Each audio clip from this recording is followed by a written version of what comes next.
आप सभी को जय मसीह की। आज का हमारा विषय है कि जिन लोगों का प्रार्थना में मन नहीं लगता वह क्या करें।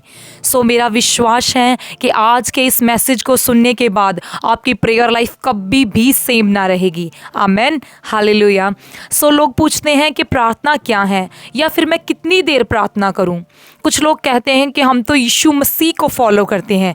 यदि आपका भी ये मानना है तो मैं आपसे कहती हूँ कि आज का ये वीडियो सिर्फ आपके लिए है। हालेलुया। यदि हम प्रभु यीशु मसीह के जीवन को देखें तो उनकी लाइफ में प्रेयर का एक बहुत ही विशेष स्थान था। प्रभु यीशु मसीह पूरी पूरी रात प्रार्थना में समय व्यतीत करते थे और वह अपने भेजने वाले अर्थात स्वर्गीय पिता की इच्छा को पूरा करते थे। हालेलुया। वह अपनी इच्छा को नहीं बल्कि अपने भेजने वाले अपने पिता की इच्छा को पूरा करते थे। आज लोग ये कहते हैं कि मेरी लाइफ में बहुत सी प्रॉब्लम्स हैं, मेरी प्रॉब्लम्स का हल कब होगा। पर यदि हम उनसे पूछें कि भाई साहब आपकी प्रेयर लाइफ कितनी है, तो वो कहते हैं प्रेयर लाइफ, हाँ बस प्रेयर का क्या मतलब होता है, बस चलते फिरते घूमते फिरते हम प्रभु का नाम लेते तो हैं। ये तो कुछ लोगों का मानना है कि ये जो बैठ के प्रेयर वगैरह होती है ना, ये सिर्फ औरतों का काम है। बंदे थोड़ा ना प्रेयर कर दे, बंदे नहीं प्रेयर कर दे, बुढ़ियाँ प्रेयर कर दिया ने, उन्हों का काम है प्रेयर करना। अब उनसे पूछें कि आप उपवास रखते हैं, वो कहते हैं नहीं नहीं, मैं उपवास कैसे रख सकता हूँ, मैंने तो जॉब पे जाना होता है। ये उपवास वगैरह रखना तो औरतों का काम होता है, वो घर पे होती हैं, पूरा दिन क्या करना है उन्होंने, वो उपवास रखेंगी। मैं कैसे उपवास रख सकता हूँ, मैं उपवास नहीं रखता। चलो ठीक है, तो अब हम आपसे पूछते हैं भाई साहब आप प्रभु के घर में जाते हैं, तो वो कहते हैं हाँ कभी कभी जाते हैं, जब बड़ी मीटिंग्स होती है ना तब हम जाते हैं। तो ऐसे लोग अपने आप को धोखा दे रहे हैं।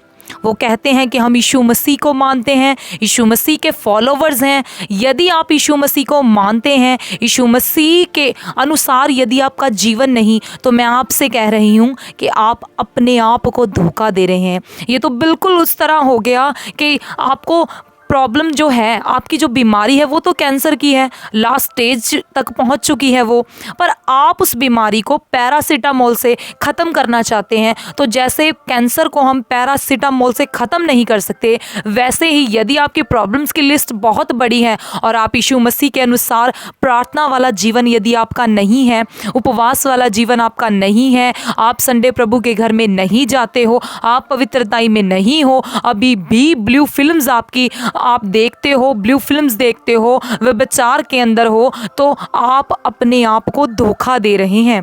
आपकी लाइफ में आपकी सिचुएशन ये तो बिल्कुल वैसे है कि जैसे ये बीमारी जो कैंसर की बीमारी है ये पैरासीटामोल से दूर नहीं हो सकती, बिल्कुल वैसे ही ये आपकी प्रॉब्लम्स कभी भी ख़त्म नहीं होंगी। आप अपने आप को और अपनी फैमिली को भी धोखा दे रहे हैं। यदि आप अपनी लाइफ में बदलाव को देखना चाहते हैं, परमेश्वर के कामों को देखना चाहते हैं, तो प्रार्थना का आपकी लाइफ के अंदर एक विशेष स्थान होना चाहिए। क्योंकि यदि तो आप प्रार्थना नहीं करते तो वचन हमें बताता है कि जो देखो तुम्हारा दुश्मन है वो फाड़ने वाले सिंह के नाई देखता है कि मैं किसको फाड़ खाऊं।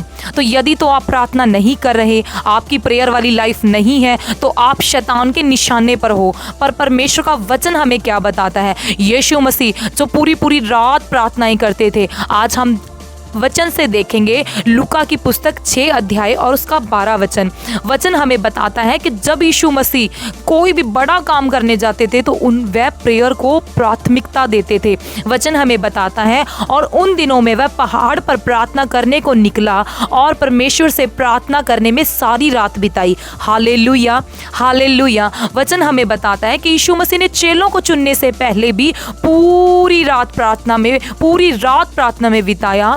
वचन हमें बता रहा है कि जब प्रभु यीशु मसीह जो कि खुद सब कुछ के रचयिता हैं, वह भी प्रार्थना के बिना कोई काम नहीं करते थे। जब भी प्रभु यीशु मसीह ने कोई भी बड़ा काम किया है, जैसे चेलों को चुनना, मुर्दों को जिलाना, लंगड़ों को चलाना, कोढ़ियों को शुद्ध करना, इन सब कामों से पहले यीशु मसीह की लाइफ में प्रार्थना को ही प्राथमिकता थी। यीशु मसीह ने कभी चेलों से खुद को अलग करना तो कभी भीड़ से खुद को अलग करना और पूरी पूरी रात प्रार्थनाओं में बिताते थे। हालेलुया। आज लोग चाहते हैं कि प्रभु यीशु मसीह अपने दास कुरनेलियस की तरह उनकी प्रार्थनाओं को स्मरण करे और जल्दी से अपने स्वर्ग दूतों को अंसवर लेके उनके पास भेज दें। जिस घड़ी वो प्रार्थना करे उसी घड़ी परमेश्वर दूतों को भेजे, जैसे परमेश्वर ने अपने स्वर्ग दूतों को भेजा अपने दास कुरनेलियस के पास और कुरनेलियस से कहा कि तेरी दान और तेरी प्रार्थनाएं परमेश्वर ने स्मरण की हैं। तो लोग सोचते हैं बस जल्दी से प्रभु, जल्दी से तू मेरी प्रार्थनाओं को सुन ले, तू मेरी प्रार्थनाओं को सुनने में देर ना कर। जब उनके मन के अनुसार नहीं होता है तो उनका मन उदास हो जाता है और फिर वे प्रार्थना नहीं करते। अब यह तो वो लोग हैं जो प्रार्थना नहीं करना चाहते, तो वे प्रार्थना करनी छोड़ देते हैं। अब एक व्यक्ति ने फैसला किया कि मैं इस चट्टान को तोड़ दूंगा, टुकड़े टुकड़े कर दूंगा, और वह पूरा दिन उस पर मेहनत करता रहा। सुबह से शाम हो गई और इसी तरह वो लगातार कुछ दिन मेहनत करता रहा। जब उसने देखा कि मेरी इतनी मेहनत के बाद इस पर कोई भी असर नहीं हो रहा, किसी भी तरीके से वह टूटती हुई नज़र नहीं आ रही, तो वह व्यक्ति निराशा से भर गया और निराशा से भरने के कारण उसने फैसला किया कि मैं इस काम को छोड़ दूंगा, मैं इसे नहीं करूंगा। पर कुछ ही दिनों के बाद वहां एक दूसरा व्यक्ति आया और उसने उस चट्टान को तोड़ना शुरू कर दिया, और जब वह कुछ घंटे लगातार उस पर काम करता रहा तो चट्टान टुकड़े टुकड़े हो गई।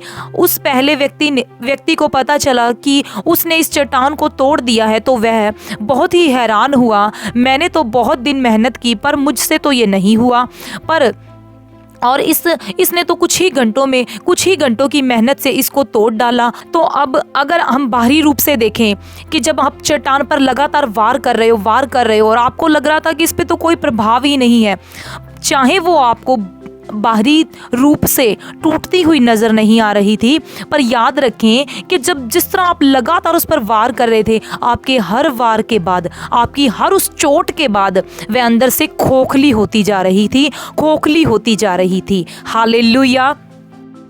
सो कुछ इसी तरह हमारी आत्मिक लाइफ भी है। जब हम लगातार प्रेयर करते हैं और जब हमारी प्रेयर का आंसर नहीं आता तो हम उस व्यक्ति की तरह निराश होकर छोड़ देते हैं।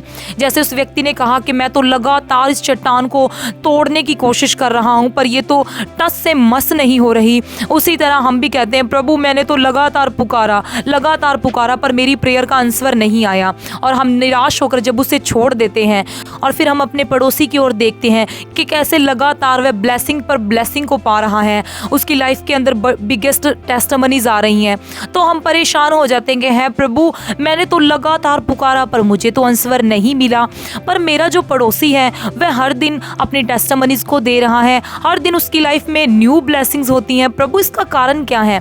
पर यदि हम उनसे पूछेंगे तो परमेश्वर का वचन हमें इस विषय में क्या बताता है। लूका की पुस्तक 18:2 को हम पढ़ेंगे कि किसी नगर में एक न्यायी रहता था जो ना परमेश्वर से डरता और ना किसी मनुष्य की परवाह करता था। उसी का 3 वचन, और उसी नगर में एक विधवा भी रहती थी जो उसके पास आकर कहा करती थी कि मेरा न्याय चुकाकर मुझे मुद्दई से बचा। उसने कितने समय तक तो ना माना, परंतु अंत में मन में विचार कर कहा यद्यपि मैं ना परमेश्वर से डरता और ना मनुष्य की कुछ परवाह करता हूँ तो भी यह विधवा मुझे सताती रहती है, इसलिए मैं उसका न्याय चुकाऊंगा। Hallelujah, hallelujah. परमेश्वर की तारीफ हो, परमेश्वर की महिमा हो। कहीं ऐसा ना हो कि घड़ी घड़ी आकर यह मेरे नाक में दम कर दे। तो परमेश्वर का वचन हमें बताता है कि एक राजा जो ना तो परमेश्वर से डरता था और ना मनुष्यों का भय मानता था, पर जब उस विधवा ने लगातार जा के राजा से कहा कि राजा मेरा न्याय चुका, तो वचन हमें बताता है कि उस राजा ने कहा कि मैं तो परमेश्वर से भी नहीं डरता, ये औरत इसने तो मेरे नाक में दम कर दिया है, मुझे तो पहले इसका ही काम करना पड़ेगा। तो उस औरत का जब उसने लगातार बिना शर्माए लगातार राजा से मांगा तो राजा ने कहा कि पहले इसका काम करो। तो उसी तरह परमेश्वर का वचन हमें बताता है 18:7 में, सो क्या परमेश्वर अपने चुने हुओं का न्याय ना चुकाएगा जो रात दिन उसकी दुहाई देते रहते हैं, और क्या वह उनके विषय में देरी करेगा? तो परमेश्वर का वचन हमें बताता है कि यदि एक पापी मनुष्य जो किसी का भय भी नहीं मानता था, उसने उस विधवा का काम कर दिया, तो परमेश्वर हमारा स्वर्गीय पिता जब हम लगातार दिन और रात उसके नाम की दुहाई देंगे, अपनी प्रार्थनाओं, अपनी निवेदनों को परमेश्वर के सम्मुख लेके जाएंगे, तो क्या परमेश्वर हमारी निवेदनों को, हमारी प्रार्थनाओं के आंसर को देने में देरी करेंगे? वह कभी भी ना करेंगे। जब वह एक राजा जो दुनियावी था, वह एक पापी होने के बावजूद उसने उस विधवा का न्याय किया, तो परमेश्वर अपने पुकारने वालों का न्याय क्यों ना करेगा?